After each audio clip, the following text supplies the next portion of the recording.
What's going on, everyone? So Los Angeles Lakers once again put up a abysmal defensive effort, right? This is the concern. Talked about this after the Chicago game. Got quite a few comments that said, it's just a game. Why are we overreacting? Their issue is something that I've talked about pretty much all season, right? And it's something that I've expressed on several occasions as to what my concern is come playoff time. Yes, the Lakers had an excellent stretch where they were one of the best defensive teams in the league for literally a month and a half. They were very good defensively. But did anyone really think that they were going to be the top defense all season, including the playoffs and everything else? No, right? Could they be middle of the pack? That was always the conversation. Can they be middle of the pack defensively, right? Can they be, not terrible, not atrocious defensively? But here's the thing. You now have Austin Reeves, LeBron James, and Luka Doncic, who all three, LeBron can lock down defensively, but to ask him to do it possession after possession after possession after possession is just unrealistic. You have too many defensive liabilities. When the Lakers were really good defensively, right, you got to keep in mind, Luka didn't play for large stretches. LeBron obviously missed several stretches. Reeves missed some stretches. What were the Lakers doing? They were running guys like Jordan Goodwin and Dorian Finney-Smith and, Jared Vanderbilt and Gabe Vincent emerge, right? You had all these guys kind of all come to the forefront at once. Gabe Vincent became playable, right? Jordan Goodwin emerged and became this guy.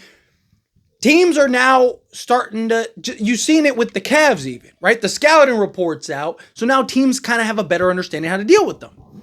When the Lakers had Anthony Davis, teams try to beat the Lakers on the exterior, shooting threes, stuff like that. Teams now, because the Lakers want to pack the paint, because they don't have Anthony Davis to rely on, teams are, all you got to do is just hit a couple shots. That forces the Lakers to not have to stretch out, and then we can just dominate on the inside, run whenever you get the chance, whether it's a missed shot, on the inbounds, in transition, whatever.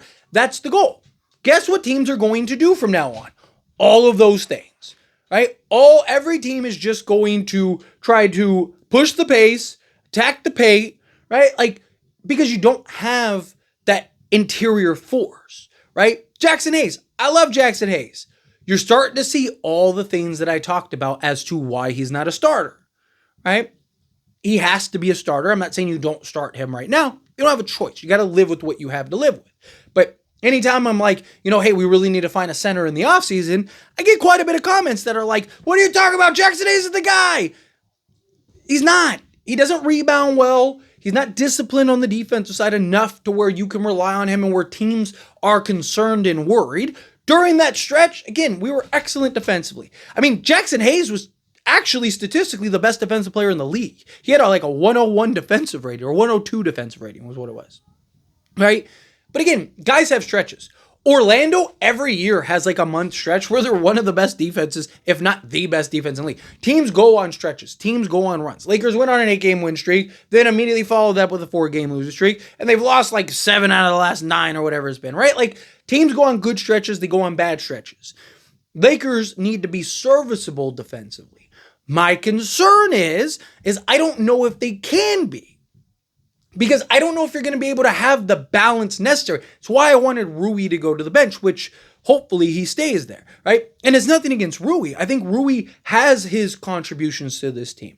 I think him as a big, physical, strong forward is very important, very impactful, right? He's really, outside of LeBron, the only forward we have that can match up physicality-wise with some of the bigger centers, right? Also, he's a guy that go get you 20 on any given night, occasional 30 piece, but 20 on any given night, can shoot the thing out the basketball, right?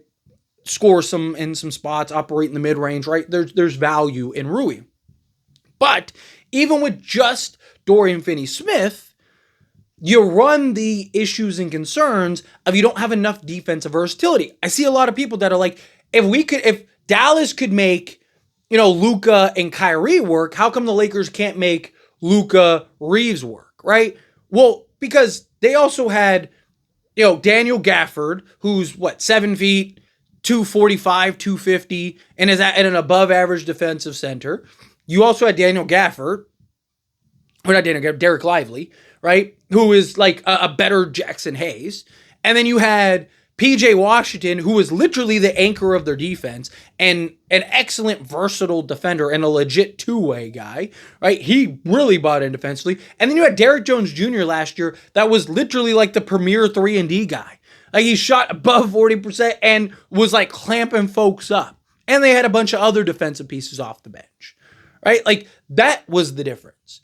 Because they had a bunch of two-way guys. Lakers, even before the Luka trade, what was one of the biggest questions? What was one of the biggest concerns? A lot of our guys are only good at one or the other. Like, that didn't just go away, right? Like, that didn't just go away at all.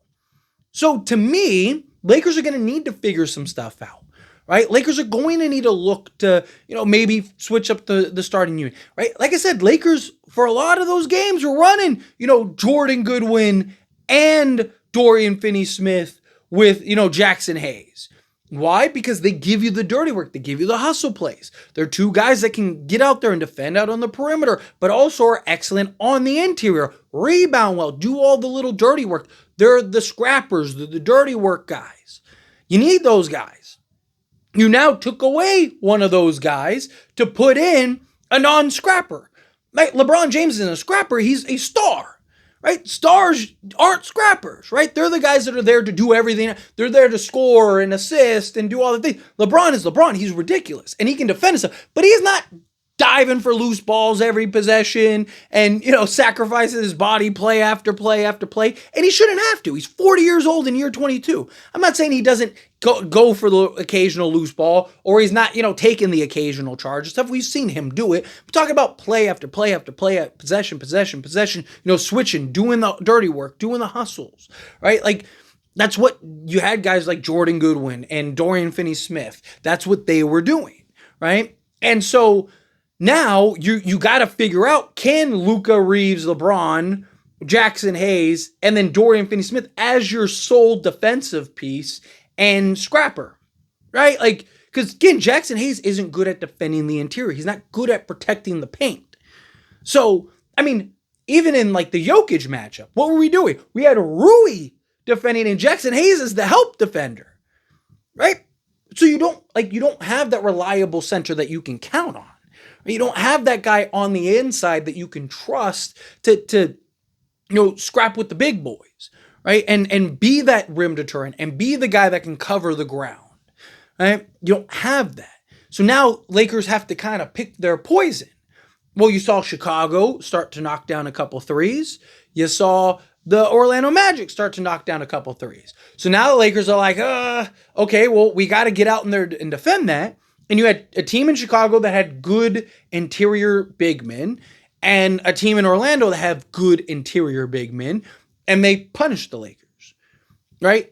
They ran an inside-out game, and then when the Lakers had to make their adjustment, they ran outside in, right? Their first bucket, Orlando's first bucket, was a little like bunny, right? Like a little turnaround bunny or whatever, right? Like, so again, you have two teams that you had Chicago that showed you the blueprint on how to beat the Lakers, which, to be fair, Lakers have struggled against these young athletic teams, period, right? I mean, even before the Luka trade and everything. It's been an issue. Orlando beat us in LA, right? We've had trouble against these quicker, I mean, even the games we won, right? Go back and look at some of the games against the younger, athletic, twitchy teams.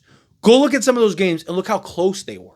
And a lot of those games we were losing late, and the Lakers just closed and ended up finishing and winning the game, right? Lakers all season have had these same issues, have had these same concerns.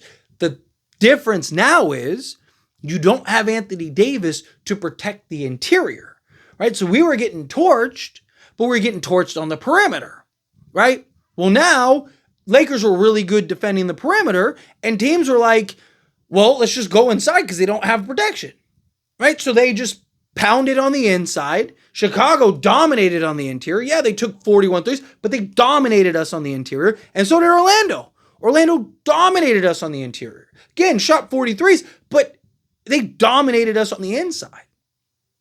Right? Lakers took care of the basketball. That game, Lakers shot 20 free throws in the first half. Right? Say what you want. 20 free throws. If the Lakers take 10 of those, this game is close to over by halftime, right? Like, literally, we were in the thick of it because of free throws.